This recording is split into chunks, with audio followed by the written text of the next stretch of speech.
이 시간 우리에게 주신 하나님의 말씀은 시편 63편 1절에서 4절까지 말씀입니다. 우리 한 절씩 교독하도록 하겠습니다. 시편 63편 1절에서 4절까지 말씀 한 절씩 교독하도록 하겠습니다. 하나님이여, 주는 나의 하나님이시라. 내가 간절히 주를 찾되 물이 없어 마르고 황폐한 땅에서 내 영혼이 주를 갈망하며 내 육체가 주를 앙모하나이다.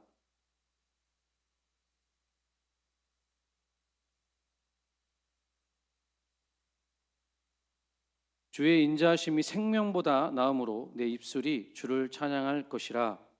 이러므로 나의 평생에 주를 송축하며 주의 이름으로 말미암아 나의 손을 들리이다. 아멘. 할렐루야. 우리 옆 사람하고 인사하겠습니다. 보고 싶었습니다. 사랑하고 축복합니다. 보고 싶었습니다. 사랑하고 축복합니다.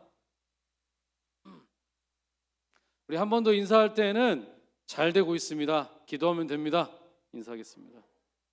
잘 되고 있습니다. 기도하면 됩니다. 여러분, 세상에서 가장 귀한 것이 무엇입니까? 사람마다 대답이 다를 수도 있지만 공통적으로 우리는 생명이 가장 귀한 것이라고 그렇게 여깁니다. 제 아무리 영웅 호걸 절세 미녀 그리고 요즘 말하는 인플루언서라 할지라도, 또한 온갖 부귀 영화를 다 가지고 있는 부자일지라도 생명을 잃는다면 아무런 의미가 없습니다. 생명이란 모든 존재의 시작이며 우리의 삶을 가능하게 하는 가장 근본적인 가치입니다. 그러나 현대사회는 물질적 성공과 성취를 중요시 여기는 그런 경향이 있죠. 종종 높은 성과, 재산, 명예 같은 것들을 더욱 추구하긴 합니다. 그러나 이것들 역시 생명을 잃는다면 아무런 의미도 가치도 없는 것이 되버리곤 합니다. 생명은 그 자체로 영원히 존중받아야 할 가치입니다. 생명이 없다면 우리는 그 어떤 것도 경험할 수 없고 느낄 수도 없습니다. 2005년 11월 서울 지하철 6호선 안암역이라고 아시죠? 안암역에서 큰 사고가 발생했습니다. 한 어린아이가 실수로 승강장과 지하철 철도 사이의 공간에 떨어졌습니다. 저렇게 아이가 놀다가 떨어진 거예요. 이 아이가 승강장에서 뛰어놀다가 그만 발을 헛디뎠던 것 같아요. 당시 지하철이 곧 도착할 예정이었기 때문에 시간이 매우 촉박했던 상황입니다. 생명을 잃을 수도 있었습니다. 그때 그 상황을 목격한 한 남성이 반대편에서 주저하지 않고 아이를 구하기 위해 철도 아래로 뛰어내렸습니다. 그는 빠르게 아이를 들어 반대편으로 데려와 승강장 위로 올렸고 주변 사람들이 손을 뻗어서 도와주면서 아이는 무사히 구조될 수가 있었습니다. 이 남성도 이후에 재빨리 승강장 위로 올라왔고 바로 그 순간 지하철이 도착했습니다. 무슨 영화 보는 것 같죠? 그죠? 이 남성은 알고 보니까 고등학교 2학년 학생이었습니다. 그의 빠른 판단력과 용감한 행동 덕분에 아이는 생명을 보존할 수 있었습니다. 이 학생은 쑥스러워하면서 할 일을 했을 뿐입니다. 제가 만약 그곳에 없을지라도 다른 분께서 구해 주셨을 거라고 저는 생각합니다. 그렇게 말하고는 갔습니다. 또 다른 예로 자연 속의 다양한 생명들을 생각해 볼 수가 있겠죠. 길가에 작은 꽃송이, 그리고 저기 지저귀는 새, 또한 숲속의 한 마리 다람쥐까지도 모두가 소중한 생명입니다. 이들은 모두 자연의 순환 속에서 중요한 역할을 하면서 우리에게 기쁨과 평안을 가져다 주곤 합니다. 우리가 주변의 작은 생명이라도 소중히 여길 때 우리의 삶도 더 풍요로워지는 것이죠. 어느 날 해변가에 많은 불가사리들이 떠밀려 왔습니다. 그 불가사리는 수분이 없으면 결국은 말라서 죽게 되죠. 불가사리가 물속에서 육지로 나오면 저런 모양으로 결국은 말라서 생명을 잃게 되는데, 한 소년이 해변을 걸으면서 불가사리들이 좀 불쌍해 보였는지 하나하나를 물 안으로 던집니다. 막 계속 던지고 있어요. 한 30분 동안 계속 던지는 거예요. 그를 본 한 노인이 이렇게 말합니다. 야, 그거 뭐 불가사리 던진다고 뭐 달라질 게 있어? 뭐 무슨 의미가 있어? 그러자 소녀는 불가사리 하나를 딱 집어서 던지면서 이렇게 말합니다. 그래도 이 불가사리에게는 큰 변화가 있겠죠. 생명을 보존할 수 있으니까요. 작은 생명이라도 소중히 여길 때 그것이 얼마나 큰 의미를 지니는지를 보여주는 그런 이야기입니다. 오늘날 최근 환경 문제와 기후 변화가 심각해지면서 생명의 소중함에 대한 인식이 더욱 중요해졌습니다. 인간의 무분별한 개발과 소비로 인해서 수많은 동물과 식물들이 멸종 위기에 처하고 있죠. 이는 우리에게 생명을 경시했던 결과이며 동시에 인간 자신의 생명까지도 위협하게 되었습니다. 우리가 생명을 존중하고 보호하지 않는다면 결국 우리 스스로도 그 피해를 입게 될 것입니다. 이처럼 세상에서 가장 귀한 것은 생명이라고 우리는 자신 있게 말할 수 있는 건 아니겠습니까? 생명 너무나 귀하죠. 그러나 오늘 본문에서는 우리의 생명보다 더 소중한 것이 있다 이렇게 가르치고 있습니다. 시편 63편 3절에 다윗은 생명보다 나은 것이 있다고 말씀을 하고 있다는 것이죠. 같이 한번 읽어볼까요? 시작. 주의 인자하심이 생명보다 나음으로 내 입술이 주를 찬양할 것이라. 아멘. 분명히 주의 인자하심이 생명보다 낫다고 이렇게 말씀하고 있습니다. 그러면 인자하심이 뭐죠? 우리가 보통은 인자하심이라는 단어를 잘 쓰지 않아요. 그렇죠? 좀 와닿지 않습니다. 그래서 일단 영어 성경을 한번 찾아봤어요. NIV 성경을 찾아봤습니다. NIV 성경을 한번 제가 읽어드릴게요. Because your love is better than life, my lips will glorify you. 여기서 보면은 인자하심이라는 단어가 your love로 표현되어 있습니다. Your love, 당신의 사랑, 주님의 사랑을 의미하는 것입니다. 다윗은 하나님의 인자하심, 즉 하나님의 사랑이, 예수님의 사랑이 자신의 생명보다도 더 소중하다, 그렇게 지금 고백하고 있는 것입니다. 이게 어떻게 보면 좀 충격적인 고백이죠. 생명보다 더 소중한 것이 있다? 그런데 그것이 주님의 사랑이다? 사실 성경에 등장하는 사람들의 모습을 보면은 정말 예수님의 사랑, 하나님의 사랑, 그 사랑이 자신의 생명보다도 더 귀한 것으로 여기고 있는 그러한 모습처럼 사는 사람들이 있습니다.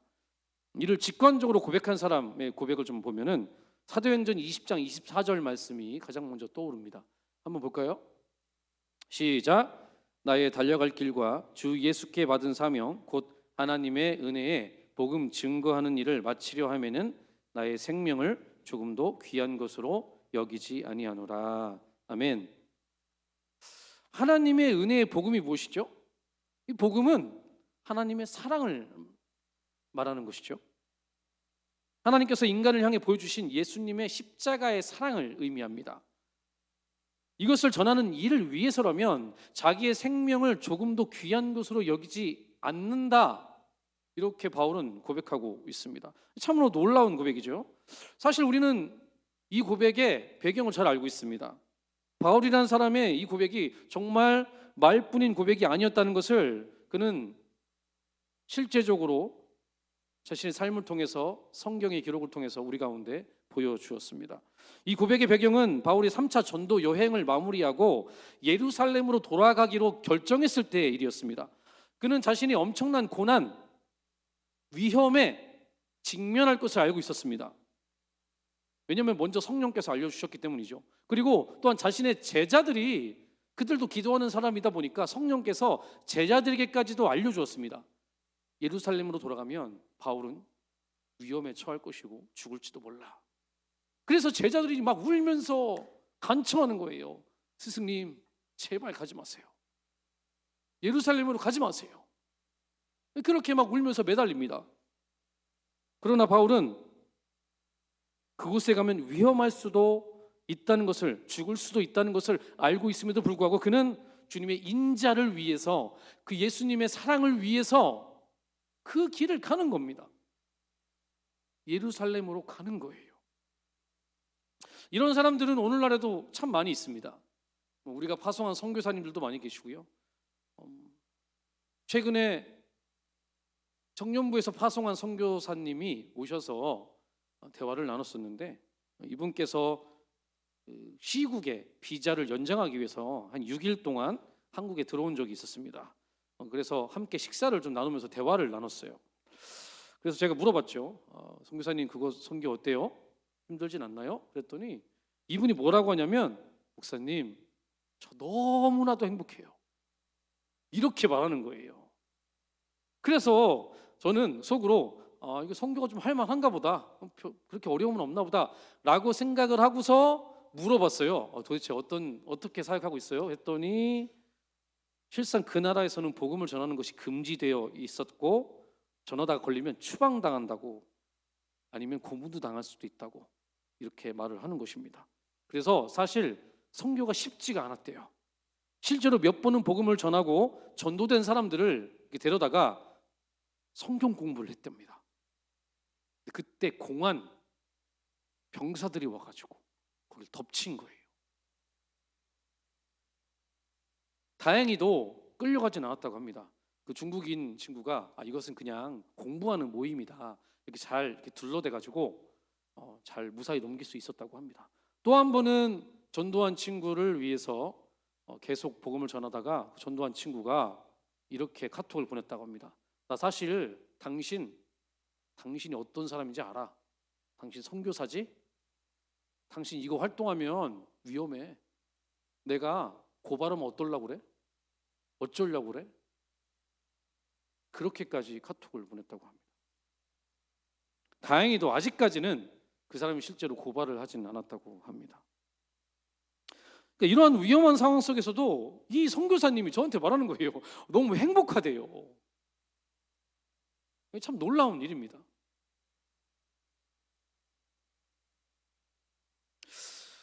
그리스도의 사랑을 전하는 것이 자신의 생명보다도 더 귀한 것, 그것이라고 그들은 고백하고 있는 것입니다. 그 밖에 우리가 잘 알고 있죠. 가룟 유다를 제외한 예수님의 그 제자들을 보면은 모두 다 목숨을 걸고 기쁨으로 순교하는 그러한 역사적 기록을 우리는 알고 있습니다. 또한 초대교회 순교자들이나 일제 강점기 때 우리나라에 순교했던 분들 많이 계시죠. 그분들 역시 이와 같은 삶을 사신 분들이었습니다. 자, 그렇다면 그들은 도대체 왜 하나님의 인자하심, 즉 하나님의 사랑이 우리의 생명보다 더 소중하다고 생각했던 것일까요? 우리도 예수 믿는 사람들이지만 그렇지 않습니까? 만약에 내 목숨 걸고 복음을 전해야 하는 상황이 왔을 때 우리는 과연 이 생명을 귀한 것으로 여기지 않을 수 있을까요? 쉽게 저 죽겠습니다, 저 복음을 전하는 일을 위해서는 제 목숨 바치겠습니다 라고 고백할 수 있을까요? 오늘 시편의 다윗도 같은 고백을 한 사람으로서 그는 왜 이런 고백을 했을지 우리 함께 좀 알아봤으면 좋겠습니다. 다윗의 인생에서 이 시의 배경은 가장 고통스럽고 비통한 순간이었습니다. 다윗의 사랑하는 아들 압살롬이 반란을 일으켜서 백성의 마음을 빼앗고 다윗을 내쫓아버린 것이죠. 다윗은 모든 것을 다 내려놓고 도망치듯 예루살렘에서 광야로 나왔던 것입니다. 순식간에 이스라엘의 1인자였다가 도망자 신세로 전락하게 된 것입니다. 압살롬의 반란은 단순히 다윗의 정치적 위기만이 아니라 개인적인 큰 상처와 배신으로 다가왔을 것입니다. 다윗은 인생의 쓴맛과 공허함을 크게 느끼고 있었을 것입니다. 이런 생각했겠죠. 내가 어쩌다가 이런 신세가 됐나? 진짜 인생 순간이구만. 이런 생각하지 않았겠습니까? 그러면서 참 공허하구나, 허무하구나 라는 생각을 했을 것입니다. 게다가 자신이 사랑하는 아들이 배신했으니 얼마나 마음이 아프고 허무했겠습니까? 이제 그는 자연스럽게 지나온 인생들을 돌아보았을 것입니다. 광야에서 뭘 했겠어요? 혼자서 인생을 돌아봤겠죠. 이세의 막내 아들로 태어나서 보잘것없는 목동이었지만 하나님께서 선택해 주시어서 기름 부음을 받았습니다. 참 감사한 일이었죠. 또한 골리앗을 쓰러뜨릴 때도 하나님께서 함께 하셨고 그 공로로 이스라엘의 장군이 되었습니다. 하나님의 은혜였죠. 또한 질투심에 사로잡힌 사울이 자신을 죽이기 위해 피말리는 추격전을 거듭했지만 그때도 하나님께서 함께 하셔서 자기는 견딜 수 있었습니다. 그렇게 생각을 하고 있었겠죠, 그죠? 그리고 우여곡절 끝에 하나님의 인도하심으로 그는 이스라엘의 왕이 되었죠. 자, 여러분, 지난날을 회상하면서 다윗은 무엇을 느꼈을까요? 인생의 모든 순간마다 하나님께서 함께 하셨음을 그는 느낄 수밖에 없었을 것입니다. 아, 하나님이 함께 하셨지. 그리고 지금 이 순간에도 하나님은 나와 함께 하시는 나의 하나님이야. 그러면서 내 생명은 하나님이 함께 하지 않았다면 아무 의미 없이 끝났겠구나 생각했을 것입니다. 그래서 그는 예루살렘 궁전에서 도망치듯 나와서 다다른 이 광야에서 목말라 죽겠는데 내 옆엔 아무도 없는데 그냥 여호와를 갈망하는 겁니다. 하나님을 갈망하는 거예요.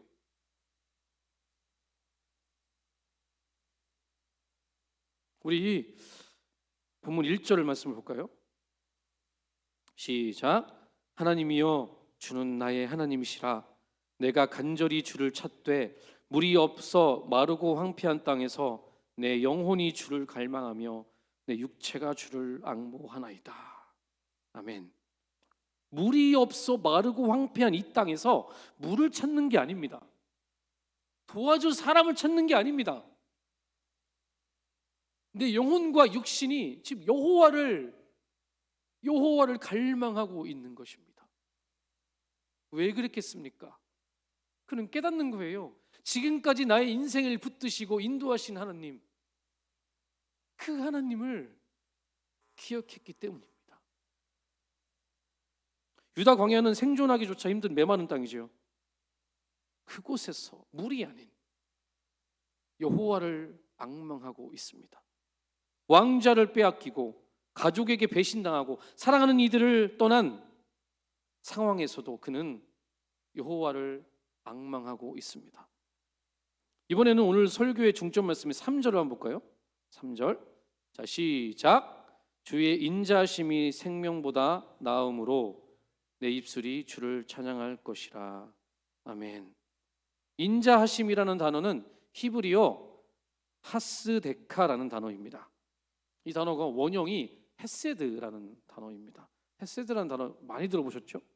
친절을 베풀다, 호의를 베풀다, 은혜를 베풀다, 뭐 그런 뜻입니다. 근데 이게 조건 없이 호의를 베풀다, 조건 없는 사랑을 말하는 것입니다. 이것은 아무런 조건 없이 우리를 위해서 십자가 지신 그 예수 그리스도의 사랑을 말하는 겁니다. 여러분, 다윗의 인생 가운데 만약 여호와의 인자와 그 사랑이 없었다면 어땠을까요? 저는 이 말씀을 묵상하면서 그런 생각이 들었어요. 아, 우리의 생명은 가짜구나. 저는 가짜라는 생각이 들었어요. 여러분, 이게 무슨 뜻일까요? 제가 질문을 먼저 한번 들어보겠습니다. 자, 여기 좀 그 나이의 스펙트럼이 좀 넓으니까 젊은 사람도 있으니까 한번 물어보겠습니다. 나는 100년 후 살아있을 것 같다. 손 한번 들어보세요. 나는 100년 후에 눈 시퍼렇게 뜨고 살아있을 거다. 있나요? 없습니다. 그렇죠? 우리 자신과 우리가 지금 누리고 있는 이 모든 것은 100년 후에 신기루처럼 사라질 것입니다. 그리고 우리를 기억하는 사람조차 없을 것입니다. 여러분들은 100년 후 흔적조차 남지 않고 사라질 것입니다. 이처럼 우리의 인생은 오늘 피었다가 순식간에 져버리는 꽃과도 같은 인생이라는 것입니다. 우리가 볼 때 지금 우리는 살아있는 것 같고 생명이 있는 것 같지만 성경은 결코 그렇게 말하고 있지 않아요. 우리 에베소서 2장 1절, 4절, 5절 우리 이어서 한번 읽어보겠습니다. 시작. 그는 허물과 죄로 죽었던 너희를 살리셨도다. 긍휼이 풍성하신 하나님이 우리를 사랑하신 그 큰 사랑을 인하여 허물로 죽은 우리를 그리스도와 함께 살리셨고. 아멘. 우리를 살리셨다라는 말의 전제가 무엇이죠? 죽었다라는 것입니다. 죽었다라고 분명히 성경을 말하고 있다는 거예요. 성경이 여러분 거짓을 말하는 건가요?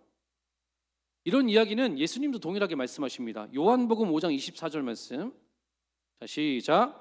내가 진실로 진실로 너희에게 이르노니 내 말을 듣고 또 나 보내신 이를 믿는 자는 영생을 얻었고 심판에 이르지 아니하나니 사망에서 생명으로 옮겼느니라. 아멘. 예수님께서 자신을 믿으면 우리를 사망에서 생명으로 옮기신다 말씀하십니다. 이 문장에도 전제가 분명하죠. 야, 너희들 지금 사망 가운데 있는데 너희들이 날 믿으면 생명으로 옮겨줄 거야 라고 말씀하시는 겁니다. 우리가 죽었고 사망에 매여 있었다는 말씀을 성경에서는 사실 너무나도 많이 말씀하고 있습니다. 자, 이번에는 창세기 2장 17절 말씀 볼까요? 자, 시작. 선악을 알게 하는 나무의 열매는 먹지 말라. 내가 먹는 날에는 반드시 죽으리라 하시니라. 아멘. 우리는 선악과를 분명히 먹고 죽은 자들입니다. 하나님 말씀은 반드시 이루어지죠. 그렇죠?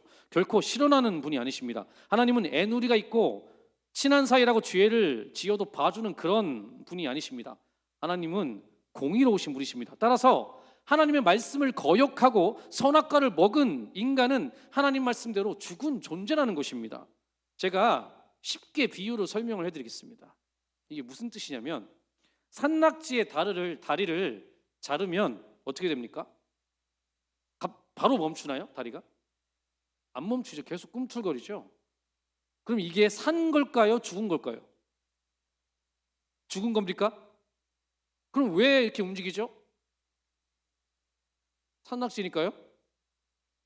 네. 산낙지는 신경계의 독특한 특성 때문에 독립적으로 작동할 수가 있는 능력이 있어서 뇌와 연결이 끊어진 상태에서도 그냥 자극에 반응을 한답니다. 그래서 그런 거예요. 약 10분에서 15분 지나잖아요. 그러면 그 다리도 멈추게 됩니다. 산소의 공급이 끊어졌기 때문에 결국은 이건 죽은 거예요. 뇌에서부터 공급이 완전히 끊어졌잖아요. 다리가 잘렸으니까요. 그렇죠? 이것은 페이크, 가짜예요. 생명이 없는 것입니다. 마찬가지예요.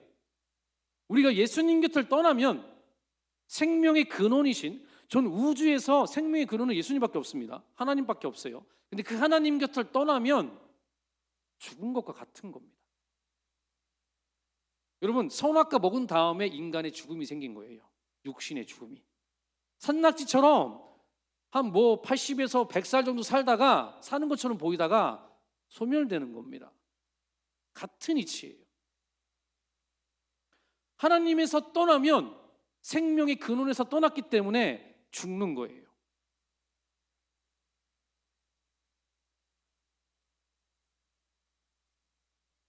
여러분, 그렇다면 반대로 이 세상 모든 사람들이 하나님의 생명에 붙어 있다면 어떻게 될까요? 뭘 어떻게 됩니까? 사는 거죠. 사망이 왕노릇할 수 없다는 겁니다. 그렇게 되면요, 세상도 완전히 달라지는 거예요. 내 마음대로 내 뜻대로 안 된다고 서로를 공격하고 죽고 죽이는 모든 전쟁이 그칠 것입니다. 살인을 비롯한 온갖 범죄도 사라질 것입니다. 여러분, 우리는 원래 사망이 없었던 하나님 나라의 백성이었습니다. 미움도 다툼도 전쟁도 경쟁도 없는 그런 나라에서 살았던 존재입니다. 그런데 선악과 먹고 하나님의 생명에서 끊어졌기 때문에 우리 안에 사망이 들어와서 서로 물고 뜯고 죽이는 역사를 하는 거예요.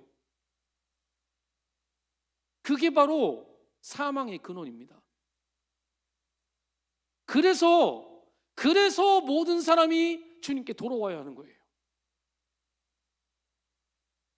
생명의 근원이신 예수님께 돌아와야 하는 것입니다. 근데 하나님의 선택은 그거였죠.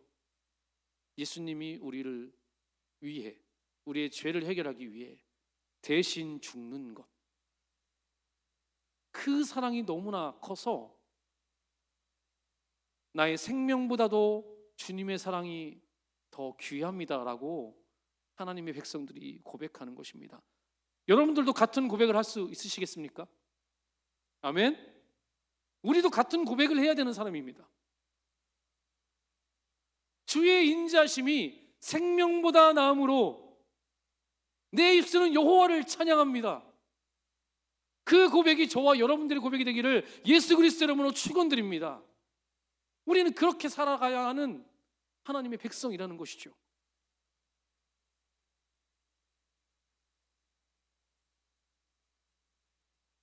어떤 분들은 그렇게 말할 수도 있겠죠. 목사님, 예수 믿는 사람들도 이 땅에서 죽잖아요. 신기루같이 삶이 사라지잖아요. 근데 이거는 좀 달라요. 자, 한번 들어보세요. 뭐가 다르냐면 저희 할머니께서 제 첫째 딸이 태어났을 때 한 번 안아보시고 93세에 돌아가셨습니다. 마치 바톤 터치하는 듯한 느낌이 들었어요. 지금 할머니를 기억하는 사람은 별로 없습니다. 사실 거의 얘기하는 사람도 없을 것입니다. 저희 딸들도 제 할머니를 전혀 모릅니다. 기억 자체가 없습니다. 자, 93년의 인생 어떤 의미가 있을까요? 기억하는 사람이 거의 없어요. 별 의미가 없어 보입니다. 그러나 만약에 할머니께서 하나님 나라에서 지금 영생을 누린다면 어떨까요? 그거는 말이 달라진다는 거예요. 그러면 이 땅에서의 삶에 큰 의미가 생기는 겁니다. 일단 할머니께서 이 땅에서 정말 예수님을 잘 믿으셨습니다. 그래서 천국 가셨겠죠. 그리고 또 한 가지, 다른 건 몰라도 할머니께서, 제가 여러분들께 전에도 한번 말씀드렸는데, 살아계실 때 저를 위해서 새벽마다 기도하셨어요. 우리 태환이 목사 만들어 주시오. 그렇게 기도하셨어요. 그리고 저 볼 때마다 태환아 이놈아, 내가 널 위해 새벽마다 기도했다. 그러니 목사 노릇 잘려. 할머니의 열매가 바로 저예요. 이게 얼마나 큰 의미입니까? 그는 하나님과 함께 동행하며 살다가, 하나님의 사랑 안에 살다가 그대로 천국으로 간 거죠. 이 땅에서 아무런 의미 없이 이 땅의 풍조만 따라 사는 것과 살다가 그렇게 죽는 것과 하나님 사랑 안에서 하나님과 동행하다가 하나님 나라 가는 것과는 천지 차이 아니겠습니까? 완전히 다르다는 것이죠. 진짜 생명입니다. 이게 바로 진짜 생명이에요. 예수님께 붙어 있었던 삶. 비록 우리의 눈에는 그 이 생이 죽은 것 같지만 그는 영생을 누리고 있지 않습니까? 그렇죠? 그 영생의 근원이 무엇입니까? 바로 예수님의 사랑입니다. 그렇기 때문에 주의 인자심이 우리의 생명보다 귀하다는 것이에요. 사랑하는 성도 여러분, 여러분의 생명을 페이크, 거짓으로 내버려 두시겠습니까?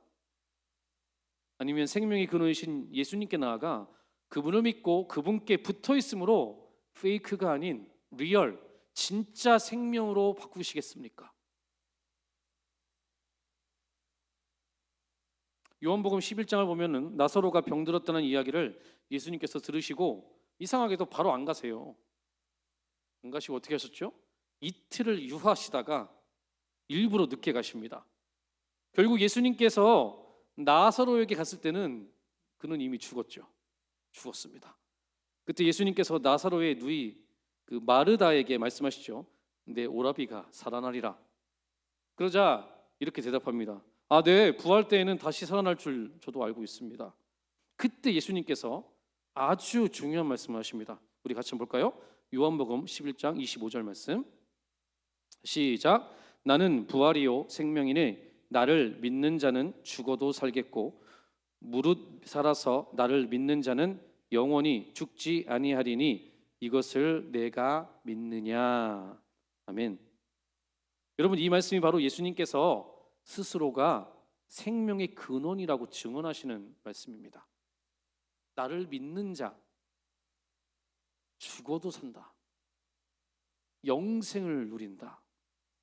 영원히 죽지 않는다. 여러분, 그래서요, 예수 안에는 사망이 없는 것입니다. 믿으십니까? 예수 안에서는 사망이 없어요.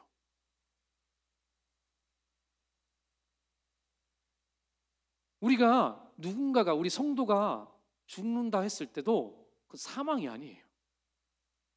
사망이 아닙니다. 그럼 무엇이죠? 천국으로 이사 가는 겁니다. 영생을 누리러 가는 겁니다. 영원한 세계로 들어가는 겁니다. 우리는 그것을 믿어야 합니다. 사랑하는 성도 여러분, 영생을 믿으십니까? 아멘.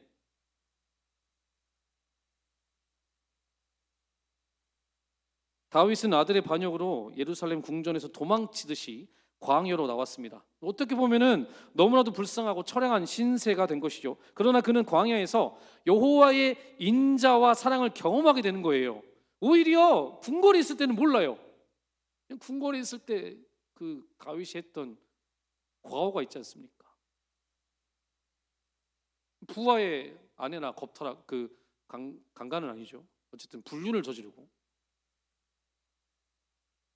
그러나 그가 광야로 나왔을 때 그는 하나님의 사랑을 다시 보는 거예요. 하나님의 사랑을 다시 보고 잃었던 마음이 회복되는 겁니다.